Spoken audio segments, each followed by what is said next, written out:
ٹھیک ہے. ان ابراہیم لأواہ حلیم. ابراہیم علیہ السلام جو ہے وہ آہیں اور سسکیاں بھرنے والے اور حلم والے تھے. یعنی ابراہیم علیہ السلام نرم دل تھے، اس لیے وہ اپنے باپ کے لیے ان کے مرنے کے بعد بھی دعا کرتے تھے. کیا نرم دل تھے. قرآن میں آتا ہے نا، فرشتے جب انسانی شکل میں آئے، سورہ ذاریات میں ڈیٹیل آتی ہے، ان کے لیے بنا ہوا بچڑا لے آئے. جب رکھا، اب حضرت ابراہیم کو تو نہیں پتا تھا یہ فرشتے ہیں. آپ کے بزرگوں کے علم غیب ہے، حضرت ابراہیم کو نہیں تھا جب تک اللہ بتائے نا. نال نال ٹھیک ہے عرض کریں گے. تو جب انہوں نے نہ کھایا نا تو ان کے دل میں، قرآن میں آتا ہے کہ ان کے دل میں خوف آیا کہ یہ، کیونکہ دشمن جو ہوتا تھا نا وہ نمک نہیں کسی گھر کا کھاتا تھا، ورنہ اس کے ساتھ وفاداری کرنی پڑتی تھی. اس طرح کے ایٹیکیٹس اس جاہلیت کے دور میں بھی تھے. تو انہوں نے کہا یہ لگتا ہے غلط ارادے سے آئے، اس لیے میرے گھر کا نمک نہیں کھا رہے. تو پھر فرشتوں نے کہا گھبرائیے نہیں، ہم ایک قوم کی طرف بھیجے گئے ہیں، قوم لوط کی طرف، ان کو تباہ و برباد کرنے کے لیے. تو قرآن میں آتا ہے کہ وہ پھر قوم لوط کے معاملے میں بھی جھگڑنا شروع ہو گیا. قرآن نے اس جھگڑے کا ذکر نہیں کیا، لیکن تورات میں وہ پورا جھگڑا موجود ہے. کیا تھا؟ اب چونکہ نرم دل تھے تو حضرت ابراہیم علیہ السلام نے کہا اچھا کیا کرنا ہے مارنے کے لیے؟ ان کو اوپر سے نیچے پھینکیں گے، پتھروں کی بارش کریں گے. تو انہوں نے فرشتوں سے کہا کہ اچھا یہ بتاؤ، اگر 10 ایمان والے ہوئے وہاں پہ تو ان کی وجہ سے باقیوں کو بھی چھوڑ دینا یار. انہوں نے کہا جی چلے ٹھیک ہے، اگر 10 بھی ہوئے نا ہم ان پہ عذاب نہیں کریں گے.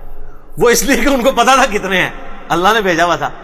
حضرت ابراہیم نے کہا یار اچھا. انہوں نے کہا نہیں 5، اگر 5 مومن نکل آئے لوط کی قوم میں، پوری قوم میں، تم نے عذاب نہیں بھیجنا. انہوں نے کہا جی ڈن.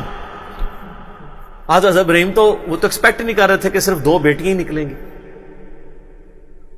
ہاں رائے ونڈ اجتماع میں 16 لاکھ بندہ اکٹھا ہوتا ہے اور ملتان اجتماع میں بھی 20 لاکھ بندہ اکٹھا ہوتا ہے. لوط علیہ السلام کے ساتھ 2 بیٹیاں تھیں. یہ جو آپ اتنے بڑے بڑے مجمع دیکھ رہے ہیں نا، یہ محمد رسول اللہ کی کرامت ہے زندہ. یہ امت کا خمیر توحید سے اٹھا ہوا ہے جو اس بڑے لیول کے اوپر، یہ پرانی امتوں میں اس امت کی مثال اس لیے دی جاتی تھی کہ یہ امت توحید ہے، کہ بڑے پیمانے پہ لوگ حق قبول کریں گے.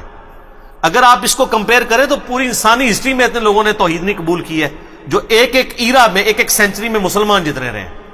یہ نبی علیہ السلام کو اللہ نے ایک اعزاز دیا.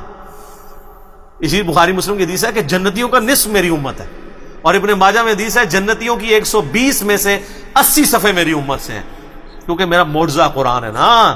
بخاری مسلم میں حدیث ہے کہ انبیاء پہ ایمان لانے والوں کی تعداد ڈیپینڈ کرتی تھی اس کے معجزے پہ. مجھے اللہ نے وحی کا معجزہ دیا.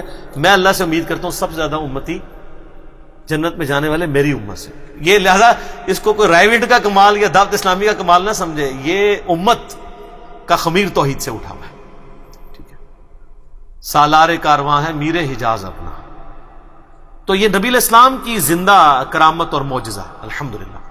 تو حضرت ابراہیم علیہ السلام تو سیٹسفائی ہو گئے، لیکن وہاں سے 2 بیٹیاں اور ایک لوط علیہ السلام کی اپنی بیوی بھی قرآن میں آتا ہے، اور وہ بھی کافرہ تھی اور وہ بھی تباہ کر دی گئی. تو یہاں پہ بھی حضرت ابراہیم کا اللہ نے کہا کہ بڑا نرم تھی. اور انبیاء ہوتے ہی رقیق القلب ہیں. آپ چھوٹے بچوں کو بھی دیکھیں، چھوٹی سی بات پہ روئیں گے، ہنسانا چاہیں اسی ٹائم ہنسا لیں، ہنسانے کے دوران دوبارہ رلانا چاہے رلا لیں. بڑا بندہ تو نہیں کر سکتا. یہ جتنا مرضی مائناس قسم کا بھی ایکٹر ہو، اس کو بھی دوائی آنکھ میں ڈالنی پڑے گی آنسو لانے کے لیے، وہ ڈالتے ہیں نا ڈراموں والے. لیکن بچے جو ہے آپ دیکھیں ایسے روتے ہیں، ایسے چپ، ایسے روتے ہیں، پھر وہ زار اتار. کیوں؟ ان کے دل بہت نرم ہوتے ہیں، ان کا رسپانس ایبرپٹ ہوتا ہے. انبیاء بھی چونکہ صاف دل والے ہوتے ہیں نا تو وہ بہت رقیق القلب ہوتے ہیں. آپ نبی علیہ السلام کی احادیث اگر بخاری مسلم ملے، آپ کو عام حالت میں نظر آئے گا کہ آپ کے پاس کوئی غم کی خبر آئی ہے تو وہ مطلب کوئی دور دراز کا بندہ ہی ہے تو آپ رونا شروع کر دیا، آنسو نہیں تھم رہے. کسی کی غم کی کوئی بات سنی تو فوراً رسپانس ہوتا تھا. تو ابراہیم علیہ السلام بھی جو ہے وہ نرم دل. اللہ کہہ رہا ہے دیکھ لیں یار، کمال نرم دلی اس کی جس کو اللہ کہہ رہا ہے نرم دل.